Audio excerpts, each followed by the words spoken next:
The night it happened, it rained like the sky was trying to wash something away.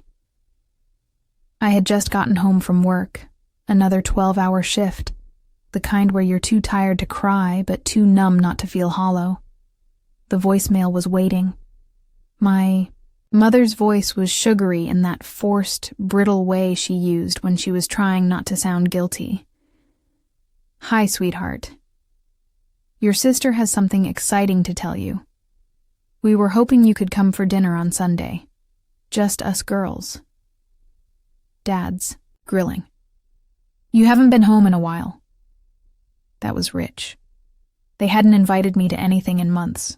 Not since Jacob broke off our engagement with a half-hearted apology and a suitcase he said he'd already packed just in case. The dinner invite felt off, but I went anyway, out of some pathetic mixture of curiosity and hope.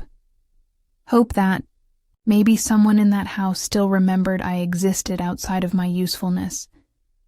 Their smiles were waiting when I walked in, too bright, too rehearsed. Lily wore a white silk top, tucked neatly into those designer jeans I knew she couldn't afford. On her salary, she stood by the kitchen island, biting her lip like she was suppressing a secret she couldn't wait to burst open.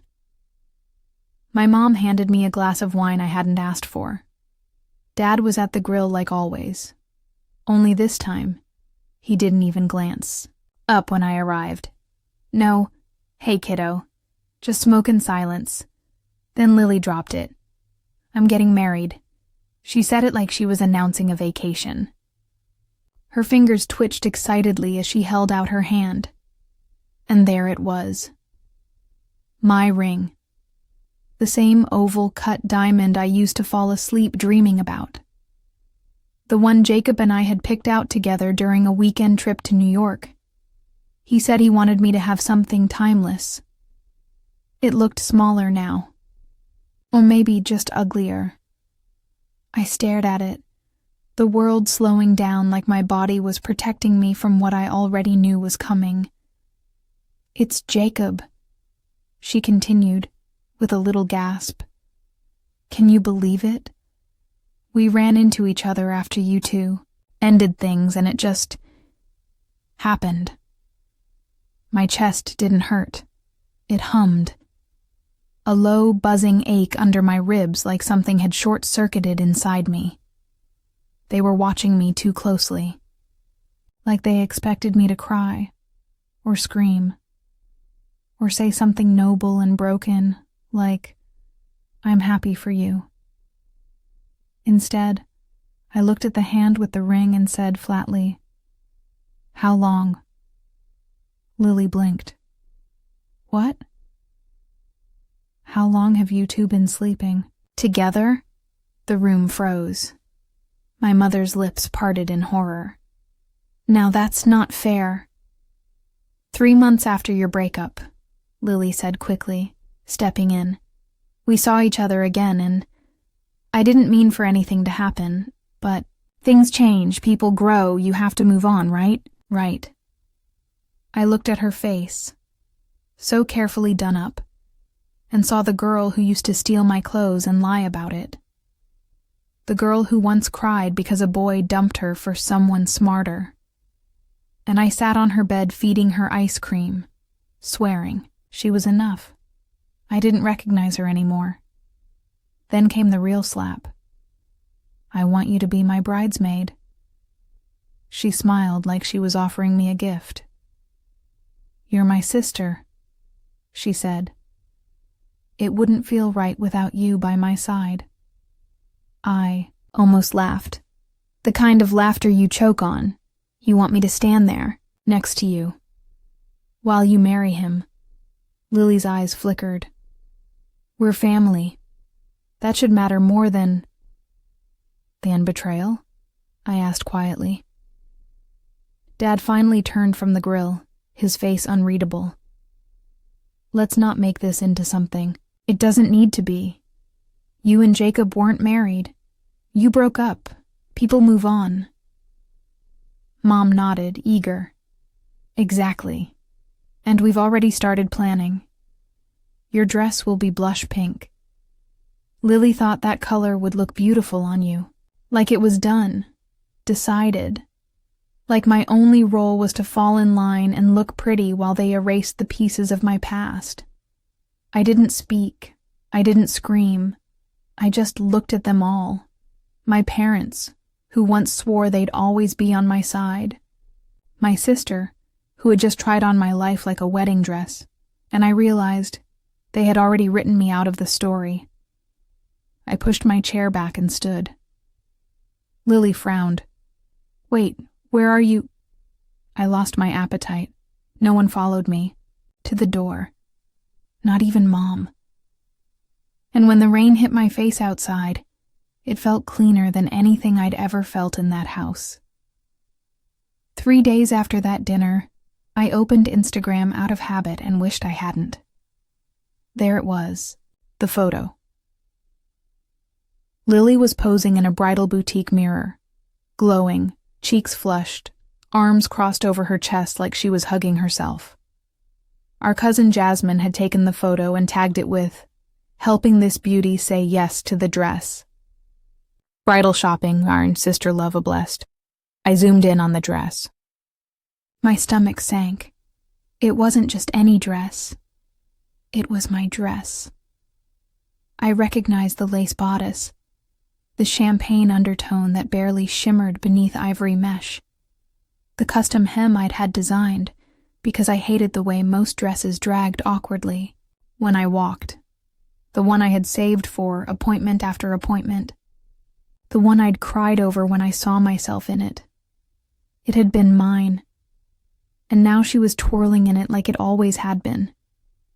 I went cold, not angry, not yet. Just emptied out. I had left it at my parents' house, packed it away in the garment bag, buried in the back of the upstairs hall closet. I'd told Mom I wasn't ready to get rid of it, that I just needed more time. She'd nodded. "Of course, honey. We'll hold on to it for you. Just until you're ready." And now this. Scrolled through the comments, not even knowing what I was looking for. Jasmine. "Looks like it was made for you, Lil." Aunt Mel. "Isn't that the same one your sister had?" Lily, reply. "She said she didn't want it anymore. Waste not, right? Waste not. She'd taken the one thing I hadn't even buried yet and danced on its grave." I didn't comment. I didn't like the photo. I just closed the app and sat in silence until the room blurred. That night, I pulled the plastic bin from under my bed. Jacob's old things. Everything he left when he walked away like I was a chapter he'd grown bored. Of receipts, notes, a birthday card, a printed spreadsheet from when we were planning our wedding budget together. I wasn't looking for nostalgia. I was looking for facts. Because somewhere in this mess, there had to be a line where the lies began. The next day, I called the bridal. "Boutique. Hi, this is Madeline Gray. I purchased a gown from you last year.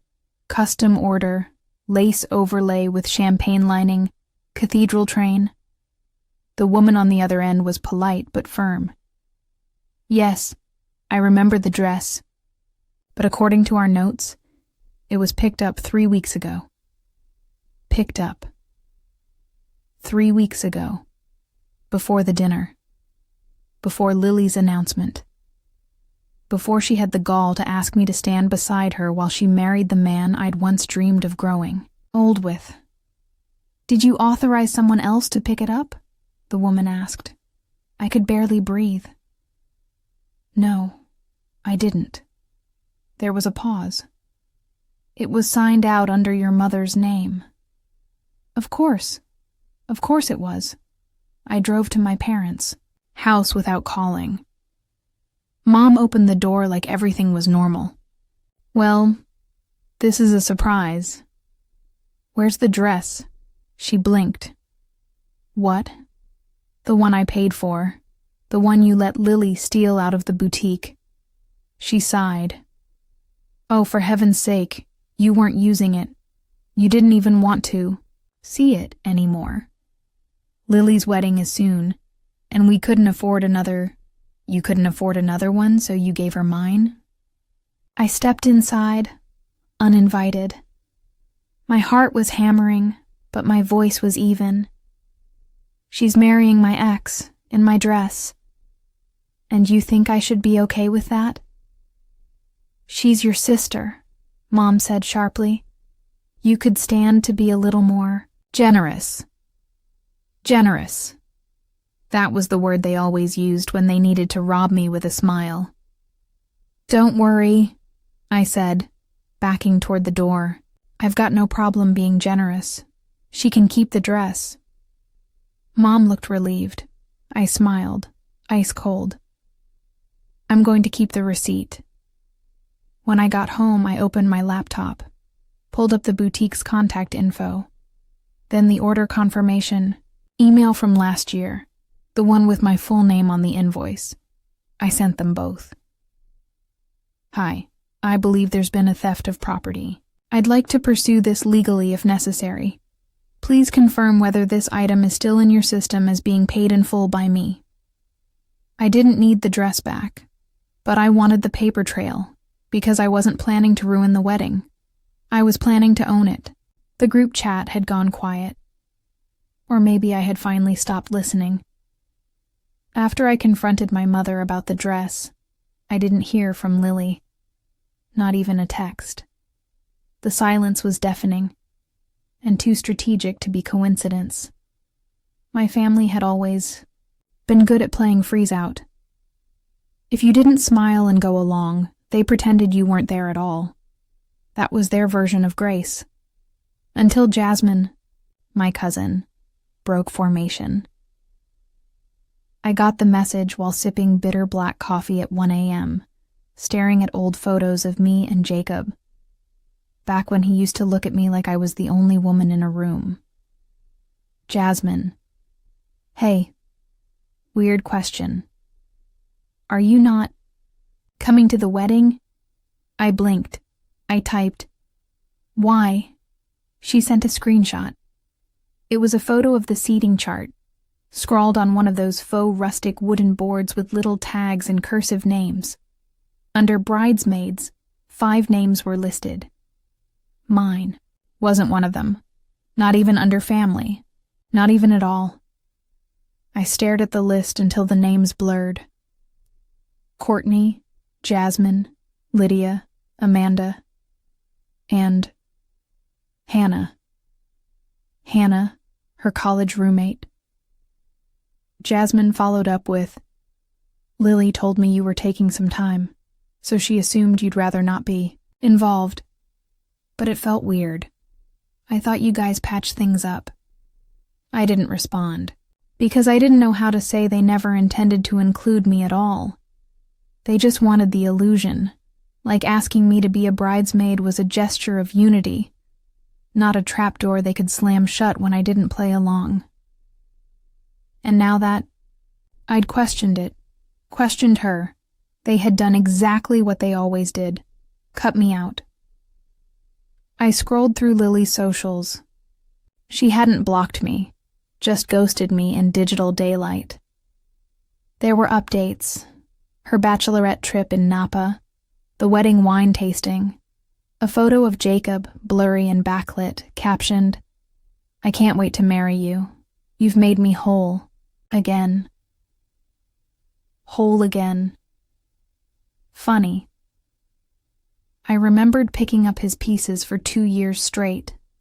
Late nights, career anxiety, his mom's cancer diagnosis. I remembered holding him in my arms after job interviews, telling him he was good enough when he didn't believe it himself. I was the one who stood in the fire. She was the one who came in after the house was rebuilt. But there was something missing in every photo. Him. He wasn't smiling. Not like he used to. His smile in those photos looked like a borrowed one. Too tight around the eyes. Too stiff at the jawline. I knew that smile.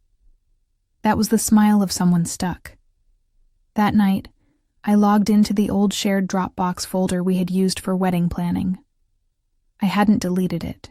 Some part of me refused to let go, and it turns out, neither had he. There was a new upload, a single Word doc. Speech draft, vows. I opened it. It wasn't addressed to Lily. It was dated 4 months ago, after we broke up, after he supposedly moved on. It read, "You've seen me at my worst and stayed. That's what I always feared I'd never find, but you stayed.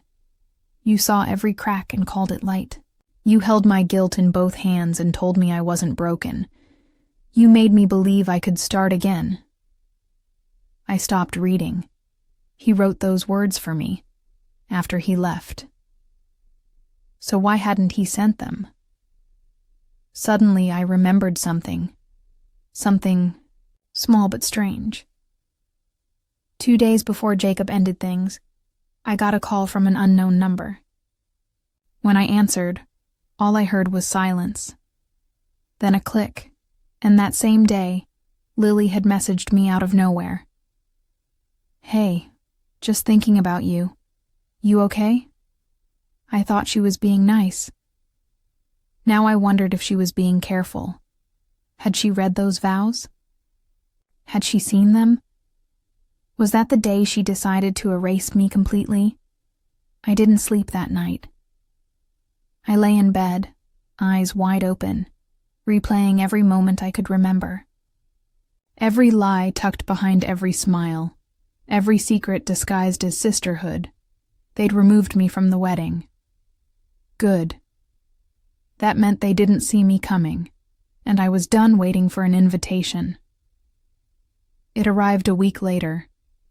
The envelope was thick, cream-colored, with gold lettering that tried too hard to feel elegant. My name was printed in calligraphy, as if we were all still pretending. I opened it without ceremony. Inside was the invitation I never asked for, together with their families. Lily Marie Gray and Jacob Thomas Hayes request the honor of your presence at the celebration of their love. There was a reply card tucked into the envelope. 2 neat boxes. Accepts with joy. Regretfully declines. I stared at it for a long time, pen in hand. There was no third option.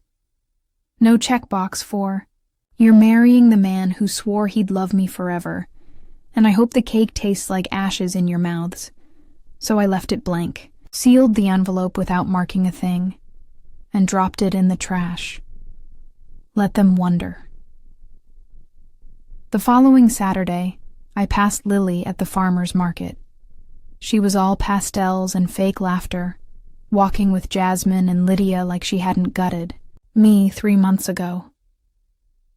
Her ring caught the light again, and it hit me how ordinary it was now. Just a borrowed sparkle on a hand that didn't earn it. She saw me. For a moment we locked eyes. A flicker of discomfort crossed her face, but it was gone too fast, replaced with that forced smile she wore like armor. She stepped away from the fruit stand and came over, voice syrupy. "Hey, haven't heard from you. Everything okay?" Tilted my head. "Why wouldn't it be?" She hesitated. "Well, the RSVP. We just wanted to get a final count." "Oh," I interrupted, feigning surprise. "Was I invited?" Her eyes twitched. "I assumed I wasn't, since my name isn't on the bridal party list, or the group itinerary, or the hotel block." Lily's lips parted, but I kept going.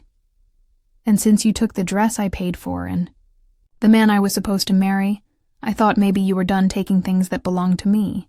Around us, voices hummed and shoppers passed, oblivious to the grenade I'd just dropped at her feet. Lily exhaled hard, eyes narrowing. "You're being dramatic." "No, I was being quiet. You mistook that for permission. She stepped closer, her voice low. You're not the victim here, Maddie. Jacob and I are happy. You two were over. We didn't do anything wrong. Then why are you sweating? I asked, calm and cutting. She stepped back. You always twist everything. And you always think you'll get away with it. That night I opened the Dropbox folder again. The vow draft still sat untouched. I created a copy. Changed the date. Stamp. Saved it with a new file name. Vows Final to Lily. Then I logged out of the Dropbox and into Jacob's email. I still had access. He hadn't changed the password, and his calendar? It still had reminders he forgot to delete. He had a tux fitting scheduled at a downtown tailor next Friday. Alone. Perfect. I drafted an email from his account to lily.mgraegmail.com. Subject: Final vows. Wanted to send these early. I know we've come a long way. Excited for the next chapter. Attachment: Vows. Final. To lily.docs. I hit send. Then I waited. She read them. I saw it. Less than 10 minutes later, the Dropbox file was gone. Deleted. And in its place, a new one had appeared. Vows. Revised. Shorter. Simpler. Less emotion. Just enough to get through the ceremony without giving anything away. She didn't ask. Questions. She just cleaned up the mess quietly. Because she knew. And she was scared. I wasn't planning on making a scene at the wedding. I didn't want chaos. I wanted truth. So I started building my own little file. Screenshots, emails, voicemails, the boutique receipt, the timestamp on the original Dropbox vow file, a video clip of Jacob from a year ago, holding my hand at my parents' house saying, I can't wait to marry you. There's no one else. Just you. I compressed them into a drive folder, titled it, Just You. Password protected, shared. It with one person, Jacob, set it to send automatically on the morning of their wedding day. The rehearsal dinner was at a rented vineyard outside town, something expensive enough to impress, but quiet enough to feel exclusive. The kind of place where everyone wore muted tones and smiled tightly for photos they didn't mean. I wasn't invited. Of course not. But Jasmine was, and Jasmine had a conscience. She FaceTimed me from the bathroom. Mads, you're not going to believe this. Her voice echoed slightly against the marble tile. Her curls were pinned up, her lipstick too bold for her mood. They're acting like nothing happened, she whispered. Like you were never even part of the story. Your name hasn't been said once. I nodded. That doesn't surprise me. But Jacob, he's off. My breath caught. Off how? She hesitated, glancing toward the door. Quiet, distant, barely touches her.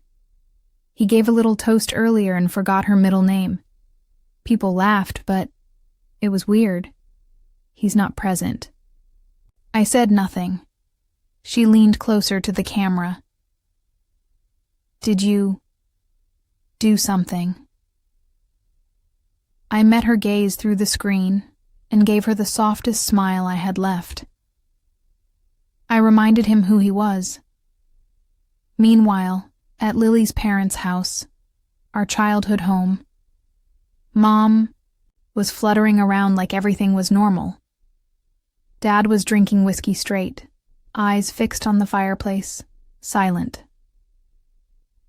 Upstairs, Lily sat in her old room, robe draped over her shoulders, face mask half dried and cracking along her jawline. Her best friend Amanda lay on the bed behind her scrolling TikTok, unbothered. Lily stared at her phone, unread messages open and blinking back at her. Jacob, 3 hours ago. Got the vows. Thanks. Jacob, 2 hours ago. We need to talk. Jacob, 1 hour.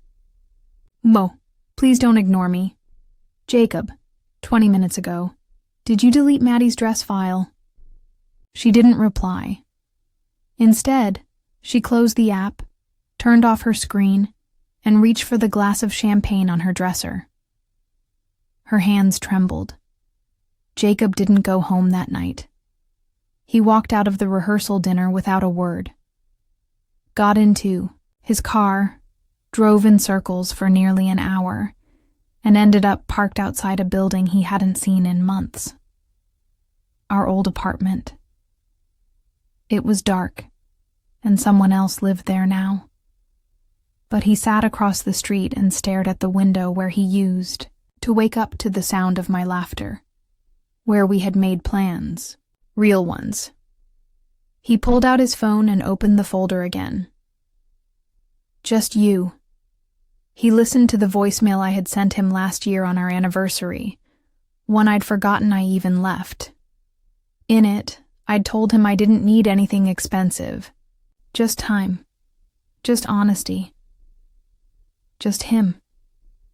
He closed his eyes. And for the first time since the proposal, Jacob cried. Back at the vineyard, Jasmine had slipped away again, this time with her camera. She'd been asked to document the night. Instead, she captured quiet little truths. Jacob walking 10 feet ahead of Lily. Lily laughing with her eyes on everyone but him. Jacob checking his phone. Again, and again, and again. Jasmine didn't say anything. She just hit record. Later, she'd upload the clip into a separate folder and title it, Truth Never Sleeps. That night I sat in my apartment. Lights off. Phone silent. Heart strangely still. The revenge wasn't loud. It didn't need to be. It was already working. Because sometimes revenge isn't about humiliation. Sometimes it's just about remembering who you are and making damn sure they remember it too. Lily woke up to sun streaming through the blinds and a splitting headache she pretended was from the champagne. She didn't sleep well. Amanda was already downstairs. Her makeup artist was on the way. Her phone was still on silent. The world outside looked perfect.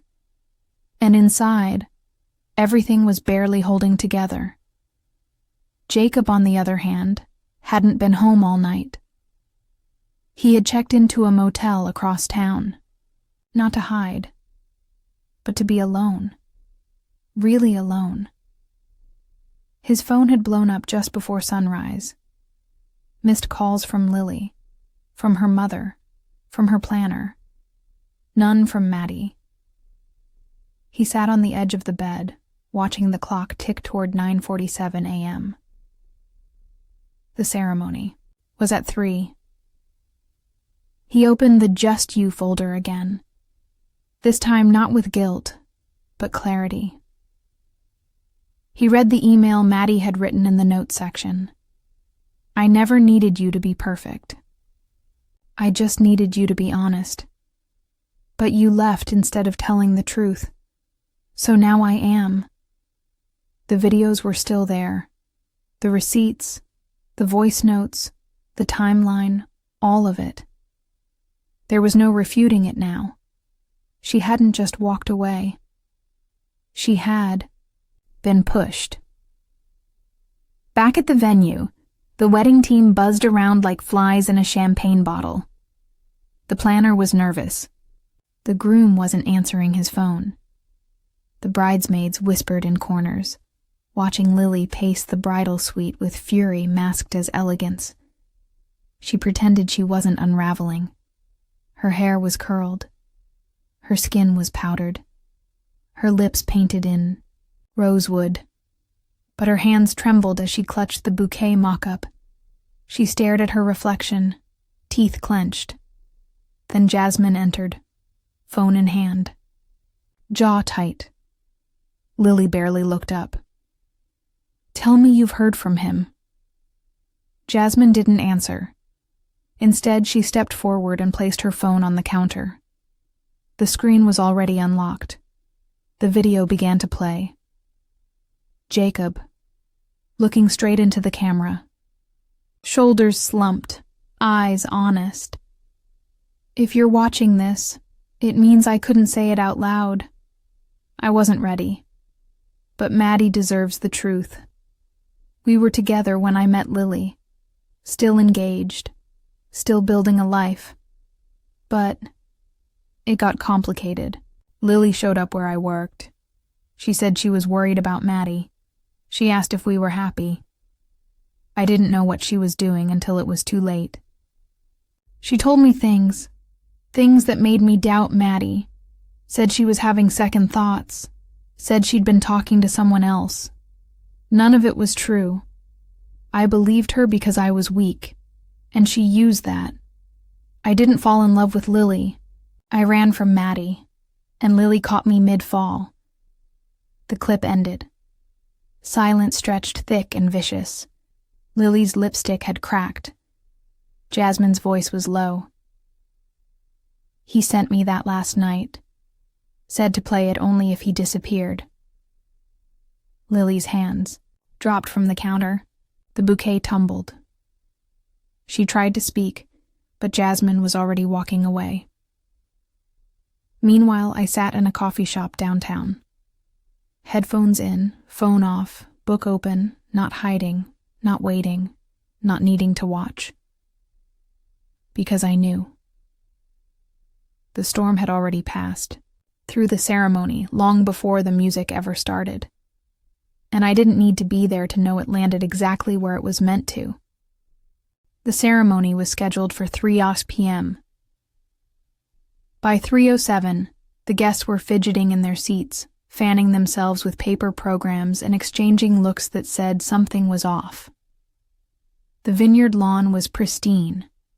White chairs in neat rows, the altar draped in fresh roses and blush chiffon. A quartet played softly, repeating the same song again and again, trying not to draw attention to the silence stretching too long. The groom was missing.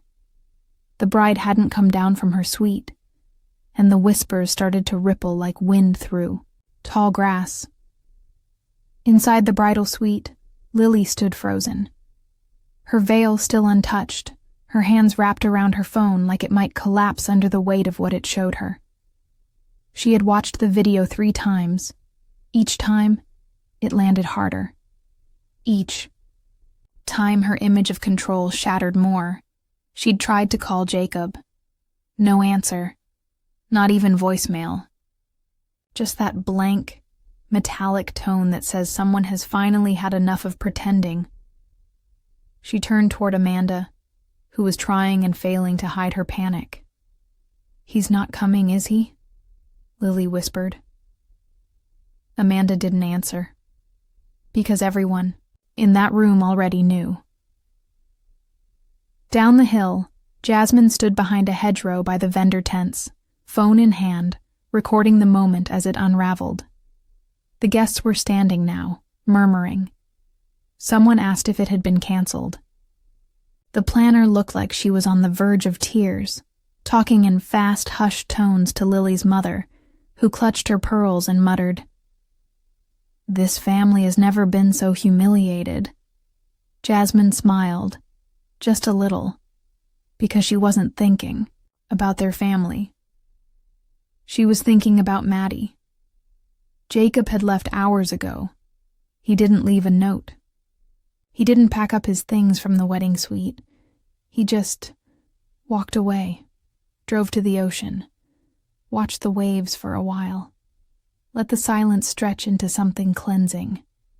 And for the first time in over a year, he didn't feel like he owed anyone anything but the truth. Back in the city, I got the text at 3:26 p.m. "Jasmine, he's gone. She's spiraling. You were right. I wish you were here." I didn't reply. I didn't need to. Instead, I sat on my fire escape, knees pulled to my chest, sipping the glass of wine I'd bought to celebrate a wedding I never planned to attend. The city buzzed beneath me, unbothered, unaware, wild and alive. And I felt it, not triumph, not vengeance, freedom. Because sometimes the best revenge isn't loud, it's quiet, it's calm. It's the kind of peace you find when you're no longer waiting to be chosen by people who were always going to pick someone else. And you realize, finally, you've picked yourself. 3 days after the wedding, I got a letter. An actual envelope, handwritten, no return address. The handwriting, though shaky, was unmistakable. Jacob. Maddie, I don't deserve your time, so I'll be brief. I lied. To you. I lied to myself. And then I let someone else's voice drown out yours. The only one that ever made sense. You didn't lose me. I gave myself away. I thought I'd find clarity in starting over. But all I found was noise. The kind that never leaves your head when you know you've left the best part of your life behind. I hope you find peace in knowing it wasn't your fault. None of it. I read the file, every line, every voice note. I remembered who I was before I betrayed you. Thank you for the truth, even if it came after everything else. J.I. folded the letter carefully and placed it in the drawer with the rest of him. Then I closed it and never opened it again. Lily didn't speak to me. Not directly. But word got around. The vendors wanted their money. The photographer posted an apology on Instagram. Due to unforeseen circumstances, the wedding has been canceled. We wish everyone healing and clarity. Her job let her go. Too many days missed. Too many emails ignored. The charity gala she was co-chairing dropped her name from the list. Suddenly, the world started treating her the way I'd been treated. For months, like background noise. Jasmine called a week later. She's blaming everyone but herself, she said without judgment. Says Jacob had a breakdown. Says you manipulated him. Let her, I said simply. But don't you want people to know the truth? They will, I said. And even if they don't, she will. Every morning she wakes up alone, she'll know. Jasmine went quiet. Then she said, You know, the footage I took at the vineyard is going viral. What footage? The moment everyone realized he wasn't coming. I posted it with the caption, Sometimes the groom doesn't run away.